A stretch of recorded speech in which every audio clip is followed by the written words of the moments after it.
Vous écoutez Radio Lomé, les 12h30.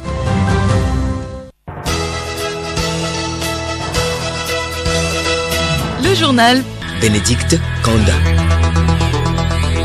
Madame, Monsieur, bonjour et bienvenue dans cette édition de 12h30. Voici le sommaire. Les luttes traditionnelles en pays kabyais se poursuivent en présence du chef de l'État Faure Essoz-Mna Nyonsingbe. Les empoignades ont lieu ce matin dans le canton de Tchitchao. Une explosion dans la nuit de samedi à dimanche dans le village de Marba, dans la préfecture de Thone, a fait 7 morts et 2 blessés. L'état-major des FAT a ouvert une enquête pour élucider les circonstances du drame. Aujourd'hui, 11 juillet, est la journée mondiale de la population. Le monde appelle à intensifier les efforts contre les grossesses précoces et non désirées. Et puis elles sont nombreuses, ces femmes, à embrasser les métiers d'hommes. Dans ce journal, le portrait d'une technicienne radio.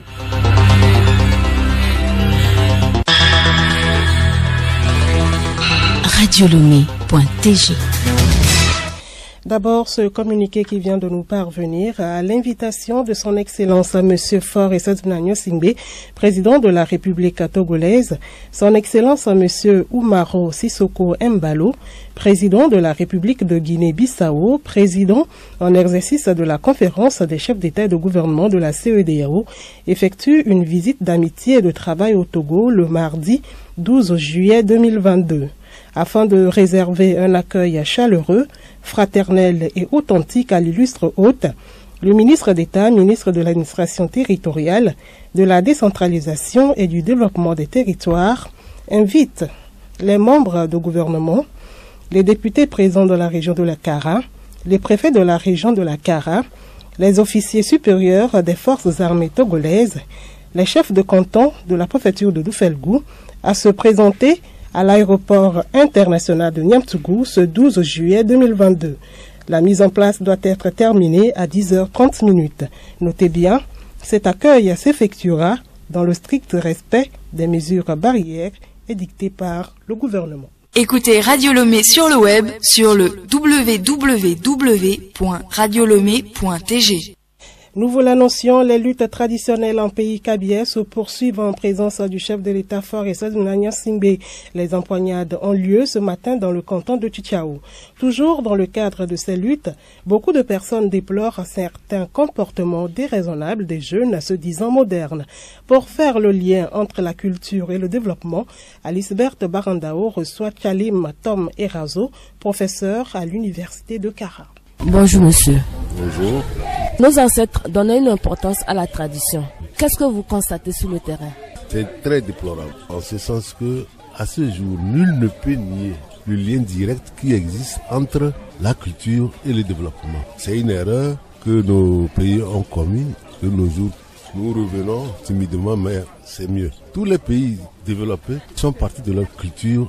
Alors, qu'est-ce que vous reprochez aux jeunes?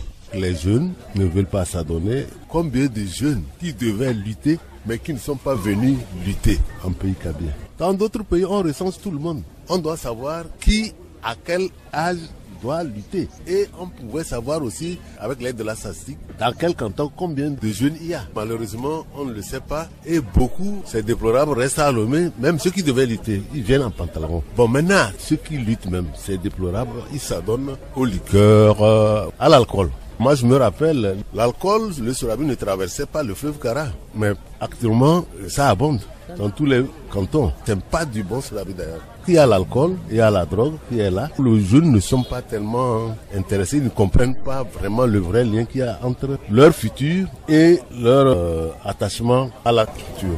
Le côté femme, c'est pire. Beaucoup s'orientent vers les églises parce que non seulement elles ne sont pas vierges, mais c'est qu'elles ne sont pas propres devant la société. Donc elles se cachent. Et maintenant, distinguons les choses telles qu'elles sont.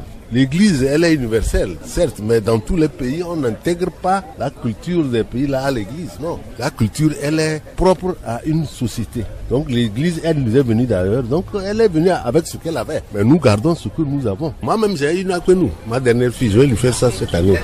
Elle est confirmée, elle a tout, mais elle dit non, qu'elle doit aller là où tout le monde va. Il est, selon moi, tant que le gouvernement prend des dispositions pour que ces trucs-là s'arrêtent. Parce que l'Église est en train d'aller sur le terrain de notre culture. Et ça divise la société, selon moi. Merci, monsieur Chalim. Merci.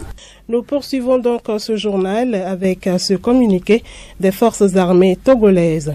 Dans la nuit du samedi 9 au dimanche 10 juillet 2022, une explosion survenue dans le village de Margba, préfecture de Tone, a causé la mort de 7 personnes et fait 2 blessés. Alerté, un détachement de l'opération Kondouaré s'est rapidement porté sur les lieux pour secourir les blessés. Une enquête est ouverte pour élucider les circonstances de cette explosion et identifier les auteurs. Dans ces circonstances de vive douleur et d'émotion, le chef d'état-major général présente ses sincères condoléances aux familles des victimes et souhaite un prompt rétablissement aux blessés. Il invite par ailleurs la population à éviter les déplacements nocturnes non essentiels dans le respect scrupuleux de l'état d'urgence sécuritaire en vigueur dans la région des Savanes. Et puis justement, lutte contre le terrorisme et l'extrémisme violent, les différents acteurs pluridisciplinaires engagés à des différents niveaux dans la prévention sont en formation depuis 5 jours à Lomé. Il est question pour le ministère de la Sécurité de parfaire leur compréhension du phénomène et ses manifestations en Afrique de l'Ouest. L'objectif ultime est l'intégration et la prise en compte des questions liées à la prévention et la lutte contre l'extrémisme violent. Le cap des 8 milliards d'habitants sur la planète va être franchi cette année, le 15 novembre. C'est l'ONU qui l'a annoncé dans un rapport rendu public ce matin à l'occasion de la Journée mondiale de la population. L'événement est marqué au Togo par une cérémonie d'apothéose couplée avec le lancement au niveau national du rapport sur l'état de la population mondiale 2022. Ce rapport met la lumière sur le désastre silencieux du phénomène des grossesses précoces et non désirées, ce qui met en péril l'avenir des adolescents et des jeunes filles dans le monde. Éduquer les jeunes sur la santé sexuelle et la reproduction, réduire les inégalités de genre, faire en sorte que les systèmes de santé répondent aux besoins des femmes et jeunes filles, ce sont entre autres recommandations formulées dans ce rapport. Le Togo compte aujourd'hui plus de 7 millions d'habitants. Plusieurs défis se dressent à lui donc en termes d'accès à l'électricité et autres services de base. Geneviève Pognon revient sur ces défis. L'accès à l'électricité, l'eau, l'éducation de base, surtout l'accès à l'emploi pour la population très jeune, sont autant de défis liés à l'expansion démographique du Togo. Le dernier recensement général de la population et de l'habitat de 2010 a indiqué que la population urbaine, par exemple, croît annuellement de 4,5% en moyenne pour l'ensemble des villes du pays et de 5% pour la capitale Lomé. À ce rythme, plus de 50% des Togolais vivront dans des centres urbains en 2030, ce qui pose évidemment ces défis énormes sans même parler de la gestion des déchets. Il faut alors réinventer les villes avec l'effectivité de la décentralisation et les perspectives du 5e recensement dont les préparatifs sont en cours. Merci à vous Geneviève Pognon. La 6e édition de la Journée africaine de lutte contre la corruption est également célébrée aujourd'hui.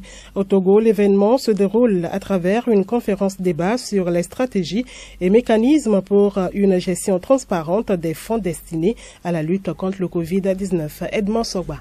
Le choix du thème de cette année fait suite aux scandales de corruption qui ont gangréné certains pays africains dans la gestion des fonds de la Covid-19. Le Togo fait figure de bon exemple en matière de mécanismes et stratégies mis en place pour la gestion de ces fonds, et Sorana Wiao, président de la Haute Autorité de prévention et de lutte contre la corruption et les infractions assimilées à Plusia. Au Togo, nous ne sommes pas sur cette liste noire. Donc c'est le moment pour nous de féliciter nos autorités pour les mesures pertinentes qu'ils ont prises pour assurer une bonne gestion des fonds mobilisés pour gérer cette crise. L'événement en réalité, c'est nous conscientiser pour dire que le mal existe et pour nous mobiliser davantage pour affronter ce fléau afin de permettre à notre continent d'amorcer son développement socio-économique. Si nous gérons bien nos ressources naturelles, nos finances, nos données publiques, nous allons dépasser les autres continents. Cette conférence débat va permettre à la coordination nationale de gestion de la riposte contre la COVID-19 de présenter les différents mécanismes utilisés pour une bonne gestion de la COVID-19. Les initiateurs appellent à une prise de conscience sur les conséquences désastreuses de la corruption sur les économies africaines. La suite de ce journal, elles sont sur le terrain des hommes. Les femmes embrassent depuis quelque temps les métiers supposés appartenir aux hommes. C'est le cas des femmes techniciennes des radiodiffusions. Parmi elles, Dame Faustine. Voici son portrait réalisé par Clarisse Tombitet et Marie-Claire Pagnon.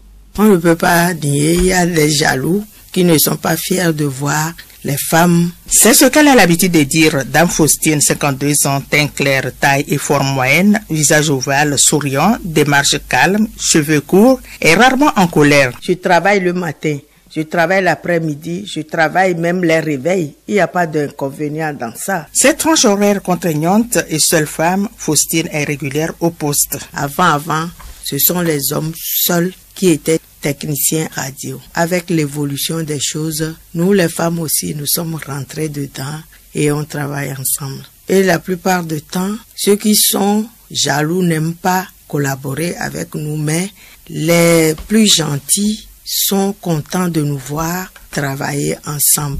Et tout se passe bien. Comme Faustine, les femmes sont de plus en plus nombreuses dans ce métier de technicien de radiodiffusion. Un jour, il y avait un monsieur qui est venu, on a fini de travailler et il posait la question aux journalistes que, depuis que lui travaille, il vient, il n'a jamais vu une femme technicienne, que vraiment il est fier de moi, il est content de moi. Quand les gens viennent pour le travail, les auditeurs qui écoutent, quand tu travailles à l'antenne ou bien tu as la production, ils sont très fiers. Les femmes sont donc appelées à relever le défi dans les métiers à l'heure où l'expansion démographique pose le problème d'emploi. Le journal Bénédicte Kanda. Toujours dans l'actualité, comment concilier changement climatique et énergie fossile? Les dirigeants africains sont conscients des enjeux climatiques qui secouent la planète. Pour autant, ils réclament le droit d'utiliser leurs ressources en pétrole et en gaz pour développer leur pays. La solution passe peut-être par un engagement croissant dans le développement des énergies propres. Aujourd'hui, la hausse des cours du pétrole permet à ces États qui ont souffert du dernier choc pétrolier de 2014 de rattraper ces dernières années difficiles. Et puis au Sénégal, la campagne électorale a officiellement commencé hier. Elle va durer 21 jours jusqu'au scrutin qui se tiendra le dimanche 31 juillet. La première journée de campagne électorale s'est terminée par des déclarations des représentants des 8 listes en compétition lors du journal télévisé de la RTS, chaîne de télévision publique sénégalaise. Et puis l'information insolite pour terminer, un vol EasyJet a été escorté par un avion de chasse après la mauvaise blague d'un passager. Un jeune homme de 18 ans qui se trouvait à bord de l'avion avec 5 amis aurait lancé une fausse alerte à la bombe sur les réseaux sociaux, a indiqué la police. Dès son arrivée dans l'espace aérien espagnol, l'appareil a ainsi été intercepté. Tous les voyageurs ont été inspectés.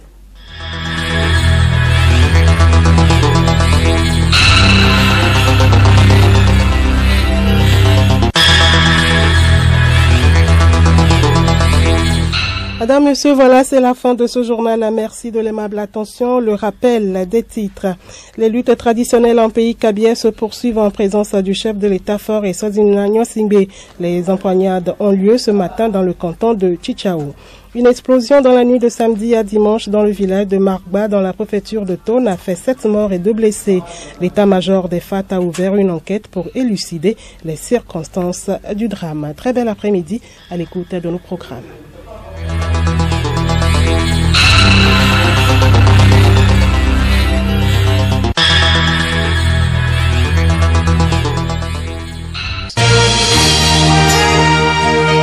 Radio Lomé, boîte postale 434, email radiolomé@radiolomé.tg. Radiolomé.tg